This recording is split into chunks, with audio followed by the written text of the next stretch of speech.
नमस्कार दोस्तों, आपका स्वागत है हमारे चैनल में। आज हम महमूद गजनवी के इतिहास के बारे में बताएंगे, तो हमारे इस वीडियो के साथ जुड़े रहिए।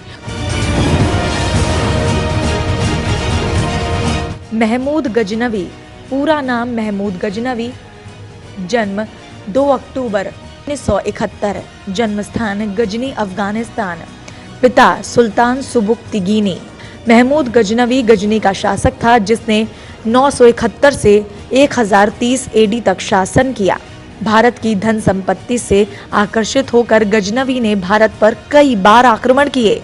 वास्तव में गजनवी ने भारत पर 17 बार आक्रमण किया। उसके आक्रमण का मुख्य मकसद भारत की संपत्ति को लूटना था। प्रथम आक्रमण 1001 ईस्वी। महमूद गजनवी ने अपना पहला आक्रमण 1001 ईस्वी में किया था तथा पेशावर के कुछ भागों पर अधिकार करके अपने देश लौट गया।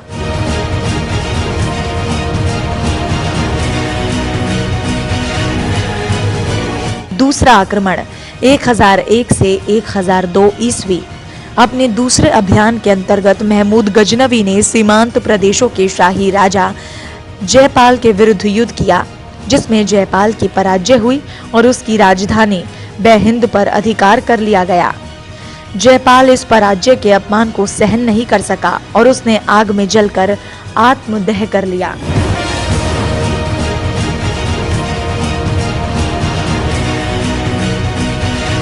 तीसरा आक्रमण 1004 ईस्वी। महमूद गजनवी ने अच के शासक वजीरा को दंडित करने के लिए आक्रमण किया। महमूद के भय के कारण वजीरा सिंधु नदी के किनारे जंगल में शरण लेने को भागा और अंत में उसने आत्महत्या कर ली।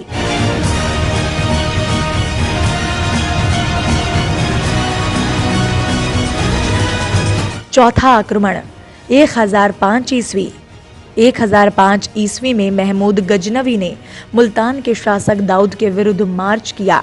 इस आक्रमण के दौरान उसने भटिंडा के शासक आनंदपाल को पराजित किया और बाद में दाऊद को पराजित कर उसे अधीनता स्वीकार करने के लिए बाध्य कर दिया।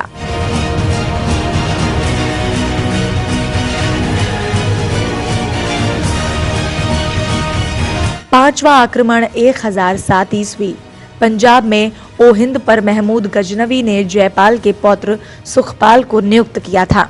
सुखपाल ने इस्लाम धर्म ग्रहण कर लिया और उसे नौशा शाह कहा जाने लगा। 1007 ईस्वी में सुखपाल ने अपनी स्वतंत्रता की घोषणा कर दी। महमूद गजनवी ने ओहिंद पर आक्रमण किया और नौशो शाह को बंदी बना लिया।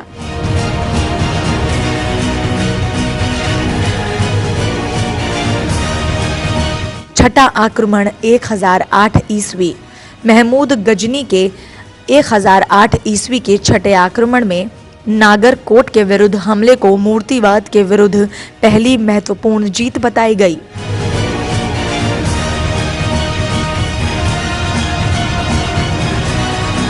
सातवां आक्रमण 1009 ईस्वी।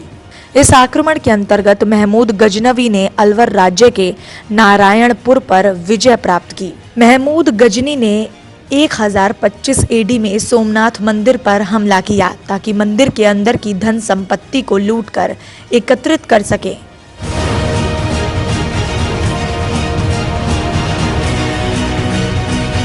आठवां आक्रमण 1010 ईस्वी। महमूद का आठवां आक्रमण मुल्तान पर था। वहां के शासक दाऊद को पराजित कर उसने मुल्तान के शासक को सदा के लिए अपने अधीन कर लिया।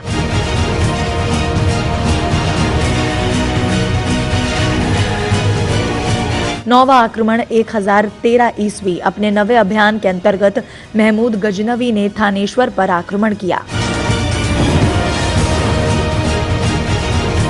10वां आक्रमण 1013 ईस्वी। महमूद गजनवी ने अपना 10वां आक्रमण नंदशाह पर किया। हिंदू शाही शासक आनंदपाल ने नंदशाह को अपनी नई राजधानी बनाया। वहां का शासक त्रिलोचन पाल था। त्रिलोचन पाल ने वहां से भागकर कश्मीर में शरण ली। तुर्कों ने नंदशाह से लूटपाट की। 11वां आक्रमण 1015 ईस्वी। महमूद का यह आक्रमण त्रिलोचन पाल के पुत्र भीमपाल के विरुद्ध था, जो कश्मीर पर शासन कर रहा था। युद्ध में भीमपाल पराजित हुआ। 12वां आक्रमण 1018 ईस्वी। अपने 12वें आक्रमण में महमूद गजनवी ने कन्नौज पर आक्रमण किया। उसने बुलंदशहर के शासक हरदत्त को पराजित किया। उसने महाबन के शासक बुलाचंद पर भी आक्रमण किया। 1009 में उसने पुनः कन्नौज पर आक्रमण किया। वहां के शासक राज्यपाल ने बिना युद्ध किए ही आत्मसमर्पण कर दिया। राज्यपाल द्वारा इस आत्मसमर्पण से कालिंजार का चंदेल शासक क्रोधित हो गया। उसने ग्वालियर के शासक के साथ संधि कर कन्नौज पर आक्रमण कर दिया और राज्यपाल को मार डाला।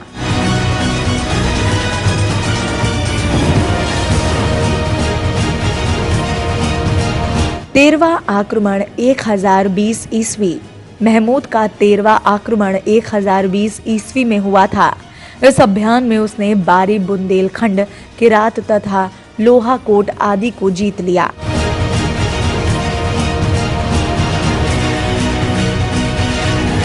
14वां आक्रमण 1021 ईस्वी। अपने 14वें आक्रमण के दौरान महमूद ने ग्वालियर तथा कालिंजर पर आक्रमण किया। कालिंजर के शासक गोंडा ने विवश होकर संधि कर ली।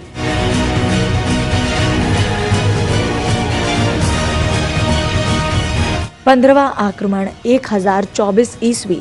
इस अभियान में महमूद गजनवी के लोदादार्ग जैसलमेर, चिकलोदर गुजरात तथा अनिहलवाड़ गुजरात पर विजय स्थापित की। 16वां आक्रमण 1025 ईस्वी। इस 16वें अभियान में महमूद गजनवी ने सोमनाथ को अपना निशाना बनाया। उसके सभी अभियानों में ये अभियान सर्वाधिक महत्वपूर्ण था। सोमनाथ पर विजय प्राप्त करने के बाद उसने वहां के प्रसिद्ध मंदिरों को तोड़ दिया था, अपार धन प्राप्त किया। ये मंदिर गुजरात में समुद्र तट पर अपनी अपार संपत्ति के लिए प्रसिद्ध था। इस 17वां आक्रमण 1027 ईस्वी। यह महमूद गजनवी का अंतिम आक्रमण था। यह आक्रमण सिंध और मुल्तान के तटवर्तीय क्षेत्रों के जाटों के विरुद्ध था। इसमें जाट पराजित हुए। गजनी ने भाटिया पर 1005 एडी में आक्रमण किया। गजनी ने मुल्तान पर 1006 एडी में हमला किया। इसी दौरान आनंदपाल ने उस पर हमला किया। गजनी के महमूद ने भटिंडा के शासक सुखपाल पर 1007 एडी में हमला किया और उसे कुचल दिया। गजनी ने पंजाब के पहाड़ी में नगरकोट पर 1011 एडी में हमला किया। महमूद ने आनंदपाल के शाही राज्य पर आक्रमण किया और उसे वह हिंद के युद्ध में पेशावर के निकट हिंद शाही राजधानी में 113 एडी में हरा दिया। गजनी के महमूद ने 1014 एडी में थानेसर पर कब्जा किया। गजनी के महमूद 1015 एडी में कश्मीर पर आक्रमण किया। इसने 1018 एडी में मथुरा पर आक्रमण किया और शासकों के गठबंधन को हरा दिया, जिसमें चंद्रपाल नाम का शासक भी था। महमूद ने 1021 एडी में कन्नौज के राजा चंदेला गौड़ को हराकर कन्नौज को जीत लिया। महमूद गजनी के द्वारा ग्वालियर पर 1023 एडी में हमला हुआ और उस पर कब्जा कर लिया।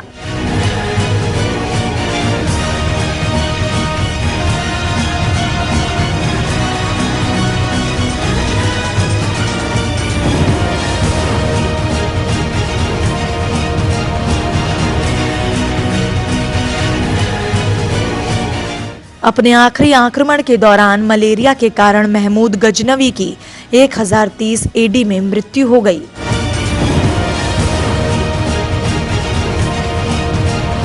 मोहम्मद गौरी का पूरा नाम मोइनुद्दीन मोहम्मद बिन साम गौरे था। मोहम्मद गौरी ने 1176 ईस्वी में गजनी का सिंहासन संभाला। मोहम्मद गौरी ने भारत पर तुर्क राज्य की स्थापना की। इसका पहला आक्रमण 1175 में मुल्तान पर हुआ। शंसबानी वंश के मोहम्मद गौरी का भारत पर प्रथम आक्रमण 1175 ईस्वी में मुल्तान पर हुआ था। गोमल दरमे से होकर डेरा इस्माइल खां होते हुए सिंध पहुंचने का मार्ग उस समय का सबसे प्रचलित मार्ग था। मोहम्मद गौरी ने इस मार्ग से सिंध पर आक्रमण किया। मोहम्मद गौरी से पहले के आक्रमण भी इसी मार्ग से हुए थे। मोहम्मद गौरी के आक्रमण के समय मुल्तान पर करमाथियों का शासन था। मोहम्मद गौरी ने सरलता से उन्हें पराजित कर मुल्तान जीत लिया। मुल्तान पर अधिकार करने के बाद उसने उच्च और निचले सिंध को भी जीता था।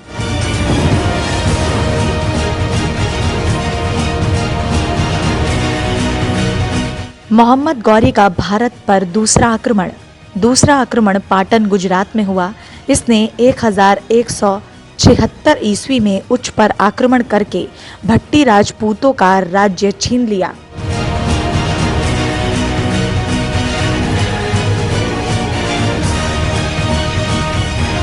तराइन का प्रथम युद्ध 1991 ईस्वी में हुआ। मोहम्मद गौरी ने 1186 में गजनवी वंश के अंतिम शासक से लाहौर की गद्दी छीन ली और वो भारत के हिंदू क्षेत्रों में प्रवेश की तैयारी करने लगा। गौरी और पृथ्वीराज चौहान की सेनाओं के बीच पहला युद्ध 1991 में थानेश्वर के पास तराइन के मैदान में हुआ था। गौरी के पास 1,20,000 सैनिकों की विशाल सेना थी, जिसमें हजारों की संख्या में घुड़सवार भी थे।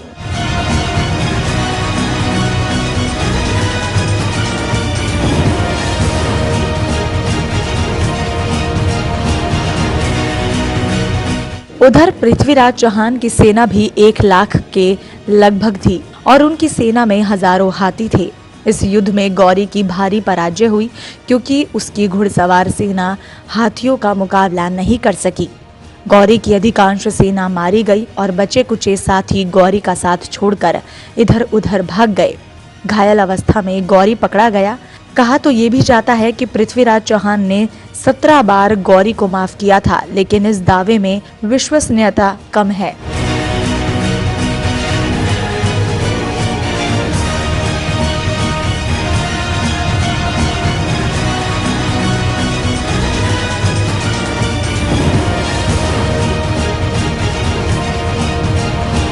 तराइन का द्वितीय युद्ध 1192 ईस्वी।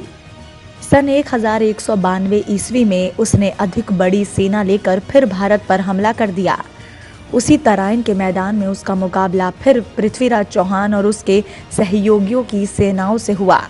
इसका परिणाम भी पहले जैसा ही रहने वाला था, लेकिन यहाँ गौरी ने एक चाल चली।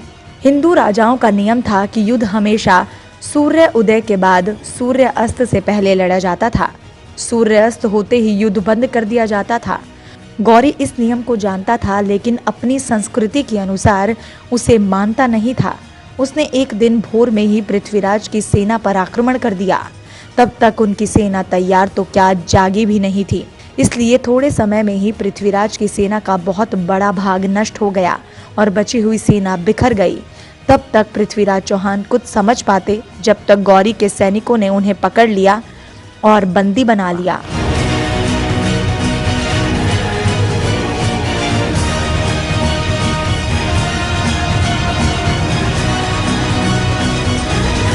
इसी तरह की वीडियोस को देखने के लिए हमारे चैनल को अभी के अभी सब्सक्राइब करें और अगली वीडियो का इंतज़ार करें। इस वीडियो को देखने के लिए आप सभी का धन्यवाद।